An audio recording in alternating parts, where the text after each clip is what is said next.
about the terrible incident and accident that happened in Baltimore this morning. At about 1:30, a container ship struck the Francis Scott Key Bridge, which I've been over many, many times commuting from the state of Delaware on a train or by car. I've been in Baltimore Harbor many times. And the bridge collapsed, sending several people and vehicles into the water, into the river. And multiple U.S. Coast Guard units, which are stationed very nearby, thank God, were immediately deployed along with local emergency personnel. And the Coast Guard is leading the response to the port, where representatives from the Federal Highway Administration, the FBI, the Department of Transportation, the Army Corps of Engineers, as well as Maryland officials and Baltimore Police and Fire, are all working together to coordinate an emergency response. Officials at the scene estimate 8 people were unaccounted for still. Not still, were unaccounted for. That number might change. 2 have been rescued, 1 without injury, 1 in critical condition.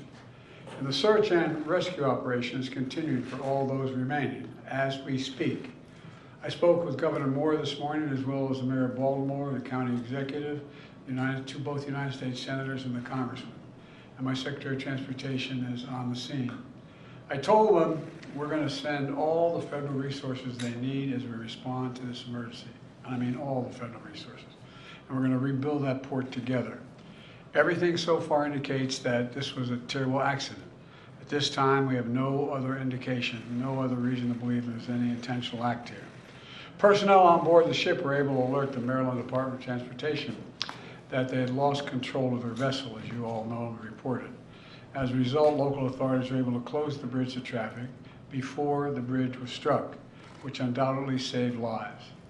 Our prayers are with everyone involved in this terrible accident and all the families, especially those waiting for the news of their loved one right now. I know every minute in that circumstance feels like a lifetime. You just don't know. It's just terrible. We're incredibly grateful for the brave rescuers who immediately rushed to the scene, and to the people of Baltimore. I want to say we're with you. We're going to stay with you as long as it takes. And like the governor said, you're Maryland tough, you're Baltimore strong, and we're going to get through this together. And I promise we're not leaving. Here's what's happening now. The search and rescue operation is our top priority. Ship traffic in the Port of Baltimore has been suspended until further notice, and we'll need to clear that channel before the ship traffic can resume. The Army Corps of Engineers is on the spot and is going to help lead this effort to clear the channel. The Port of Baltimore is one of the nation's largest shipping hubs, and I've been there a number of times as a senator and as a vice president. It handles a record amount of cargo last year. It's also the top port in America for both imports and exports of automobiles and light trucks. Around 850,000 vehicles go through that port every single year, and we're going to get it up and running again as soon as possible. 15,000 jobs depend on that port, and we're going to do everything we can to protect those jobs and help those workers. The bridge is also critical for travel, not just for Baltimore, but for the Northeast Corridor. Over 30,000 vehicles cross the Francis Scott Key Bridge on a daily basis. It's virtually, it's one of the most important elements for the economy in the Northeast and the quality of life. My transportation secretary is there now. As I told Governor Moore, I've directed my team to move heaven and earth to reopen the port and rebuild the bridge as soon as humanly possible. And we're going to work hand in hand with the support of Maryland to support Maryland whatever they ask for. We're going to work with our partners in Congress to make sure the state gets the support it needs. It's my intention that the federal government will pay for the entire cost of reconstructing that bridge, and I expect the Congress to support my effort. This is going to take some time. The people of Baltimore can count on us, though, to stick with them at every step of the way until the port is reopened and the bridge is rebuilt.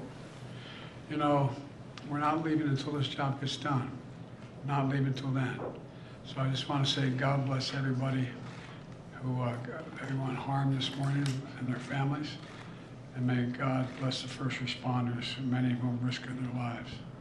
And the reason I'm not going to take a lot of questions, there's remaining issues that are open, and we've got to determine what's going to happen in terms of the rescue mission and the like. But Do you plan to go to Baltimore, sir? And if so, how quickly? I do, and as quickly as I can.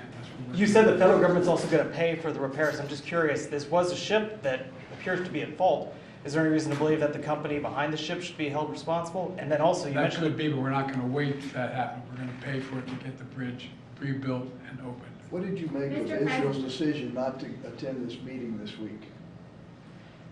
Oh, I don't want to get into Regarding that. Plenty of Rockwell. time to talk about Rockwell. you mentioned the port. Mr. The President, port. not Can I ask about the cars? port, Mr. About the port. Thanks for everyone. Thanks everyone for that out. Thanks everyone. All